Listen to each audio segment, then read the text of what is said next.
Welcome back. Today we're going to be taking a look at the 2024 18-inch Razer Blade gaming laptop.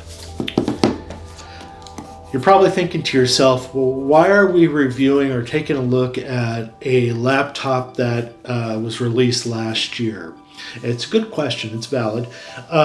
We have a slew of new hardware that's being released this year for laptops. We got the new AMD and Intel processors. We got the new 5000 series RTX graphic cards. The question for me is this laptop that I got last year, does it hold up? And do I need to be looking for maybe a replacement for this one, or can I wait a couple years? So that's really the question. When I got this laptop around the June, July timeframe of last year, I didn't really think I needed to do another unboxing or a review of this laptop. I had done an unboxing review of the same model a couple months earlier. It was just the black anodized colored one. This one is a silver, and the only difference is the color and the fact that this one came with the Thunderbolt 5, and I just didn't think it was worth doing a whole nother video around just those differences. Anyway, let's see if this laptop is still viable for me through the next couple years, or if I need to trade up this year with new hardware, new specs, and all that. Let's get into it.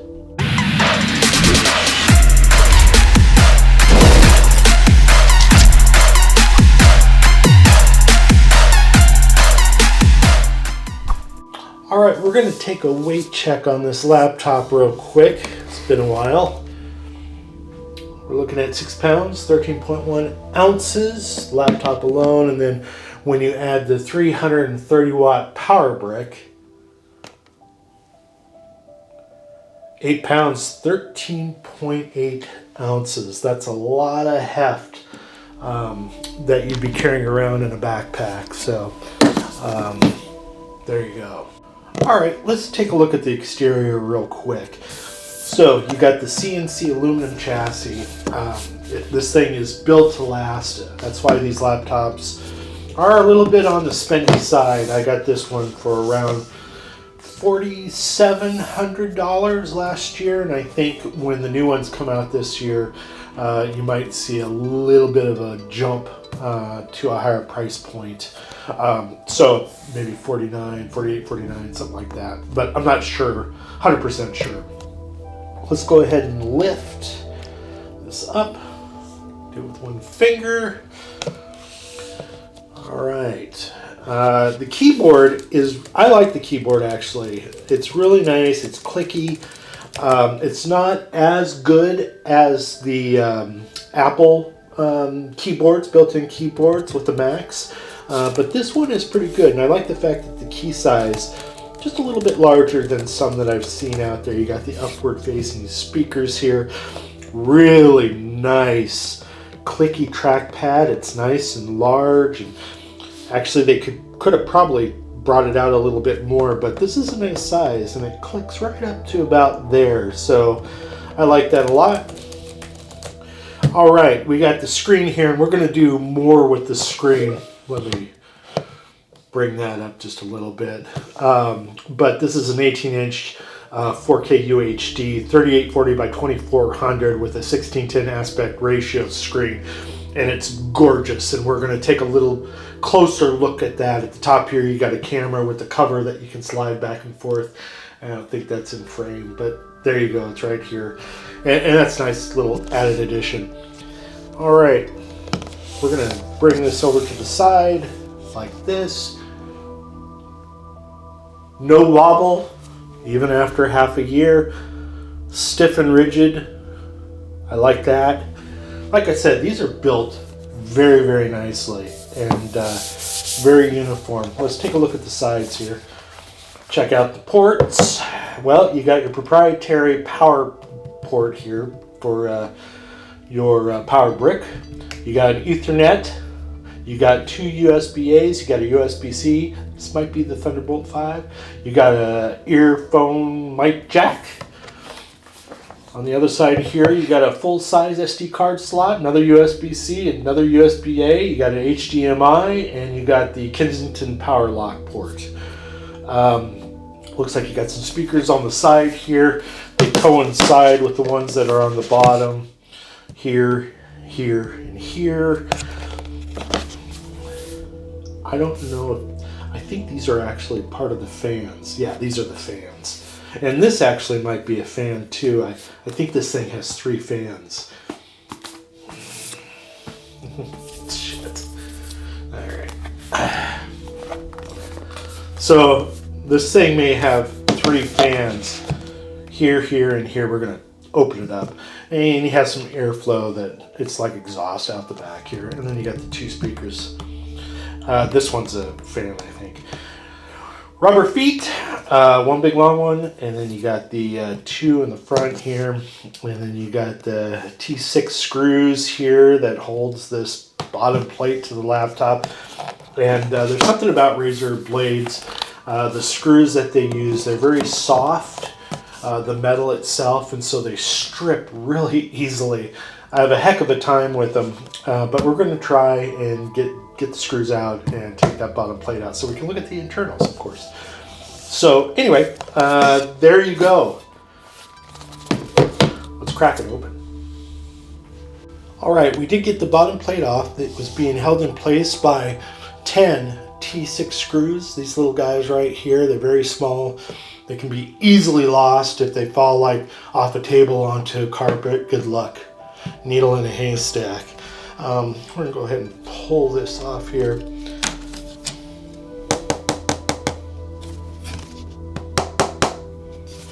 Alright. Put that off to the side. Okay, so what are we looking at here? Obviously what stands out is the 3 fans. Like I said, this one's right in the middle of the battery here. A 91.7 watt battery to be exact. And then we got our 2 dims here. Let's see if I can pull that off. Well, there's one. I don't want to screw it up or anything, but this has 32 gigs. So you have the 2 16 gigabyte DDR5. Put that back in place. We have our 1 terabyte, or is that 2 terabytes of storage? Looks like that might be 2 terabytes right there. And then we have our Wi-Fi card. We have 2 downward facing speakers, like I mentioned before. You have some upward facing on the other side of the motherboard here. I'm not going to take this out.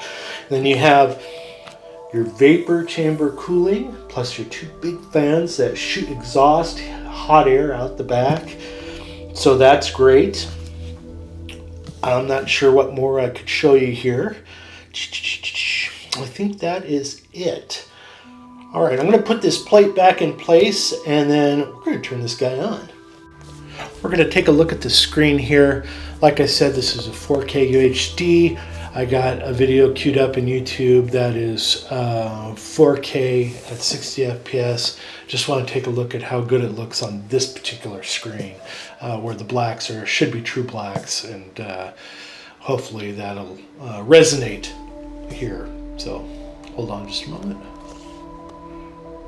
All right.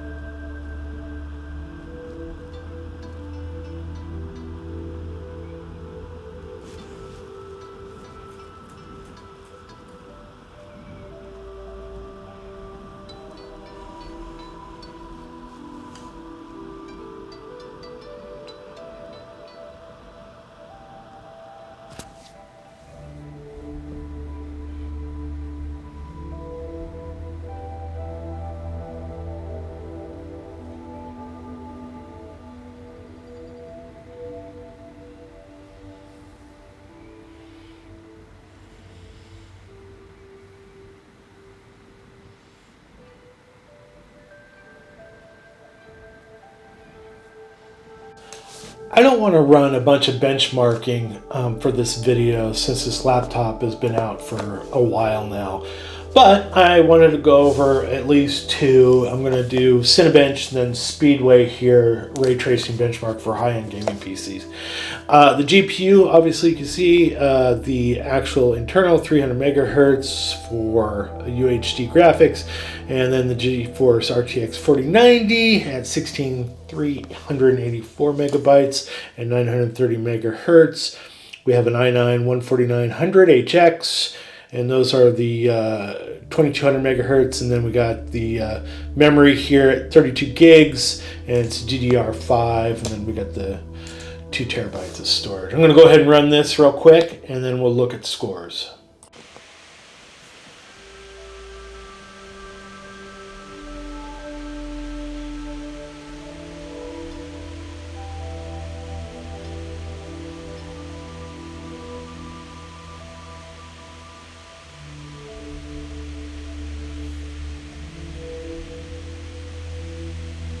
We're going to look at a couple benchmarks. We're not going to go too crazy here. I did run 3D Mark Speedway score. We got a 5,527, which is our score. Average is 5,689, best is 7,296, so just below average there, which is surprising. Our graphic test, 55.27 FPS frames per second. And then if you're running Battlefield at 1440p Ultra, you're going to get 170 plus FPS. This is all just estimates. Apex Legends, you'll get 140 FPS. And it looks like 140 plus.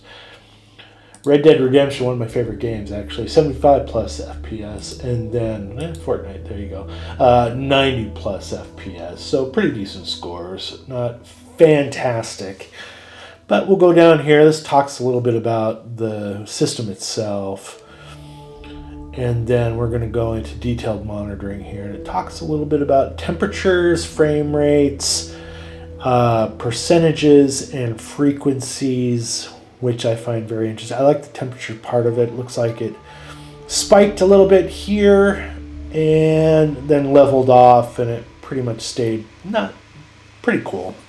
Not bad. So anyway, there you go.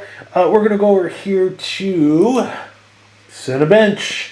And Cinebench, we got a CPU multi-core score of 26,035, CPU single-core score of 2,141, and just a reminder, this is Intel Core i9 14900HX, 24 cores, 32 threads, at 2.42 gigahertz. So we don't have this laptop just to do benchmarking, or work on everyday type collaborative work. This laptop is meant for gaming. So let's do a little gaming. Alright, we're going to play a little Star Wars Battlefront 2.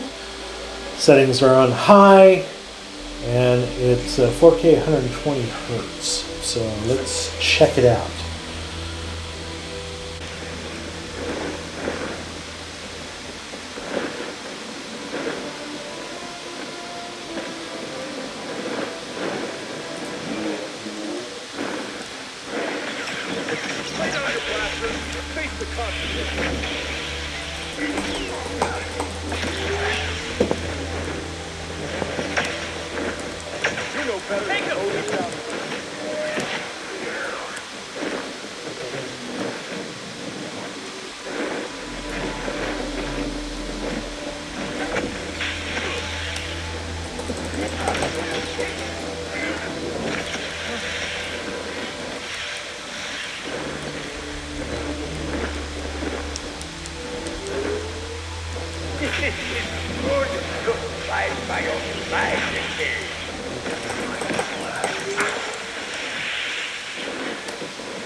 We're going to perform an in-game benchmarking with Shadows of the Tomb Raider, where the graphics is on high, texture quality is on ultra. We're going to go ahead and run that benchmark now.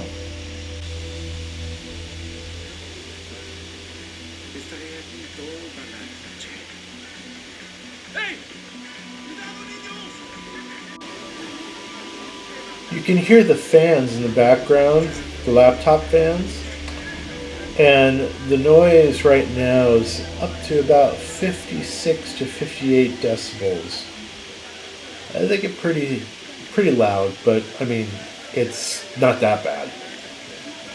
So our results here for Shadow of the Tomb Raider in-game benchmarking is frames rendered 14,354 with an average FPS frames per second around 90. So that's really good. And this was on the highest ultra setting. So great. The only other thing that I'm going to mention about this laptop before we close it down is that it comes with a proprietary software called Razer Synapses. And in this software, you can adjust the performance of the laptop. It's got a balanced silent, it's got a turbo and a custom. My custom has it set on boost and high when I'm playing games and balanced when I'm just doing productivity work. You also have some things here you can do around the display. You got the 60 hertz, 120 hertz, switch laptop screen, refresh rate at 60 hertz when it's on the battery itself. It's got the laptop color profiles, and then over here you got something around sound, battery, lighting. Now the lighting is the backlighting on the keyboard, and you can go into the Chroma Studio here and adjust the backlighting to pretty much any color you want to. And Razer is really good about setting up chroma colors for their peripherals as well. I have an external keyboard on this laptop right at the moment, and my external keyboard has backlighting that will also mirror what's over on the laptop itself, the mouse, if I have a docking station and all that. It you can just kind of set it all to your color profile or any colors that you choose. So anyway, there you go, something that might interest you. This laptop did cost me a pretty penny last year. It was around $4,700 to $4,900 if I remember right, really close to $5,000. And the new laptops are not going to be any cheaper. Razer is not known for discounts on their laptops, and they are known for kind of a high price point based on the construction of the laptop and the durability, I'm guessing. So there you go. I'm pretty much thinking that the laptops that are going to be coming out this year from Razer are going to be a couple $100, probably more than they were before, just because of the new hardware. So there you have it. Do I think that I need a new laptop? I don't think so. I think I'm going to stick with my 2024 18-inch Razer Blade gaming laptop for the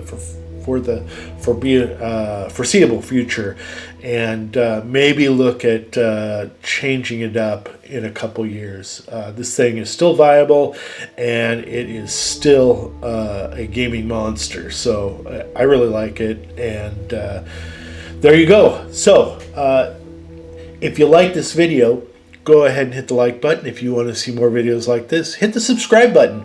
We appreciate it. It helps the channel and helps us bring more videos like this to you. Hit that bell too, so when we do post a new video, you get alerted to that. And coming very soon, we're going to have our own store with some product that you can, TechbyPike product that you can purchase, and we'll be doing some giveaways this year like I mentioned before in a previous video. So there you go. Take care, and we'll see you in the next one.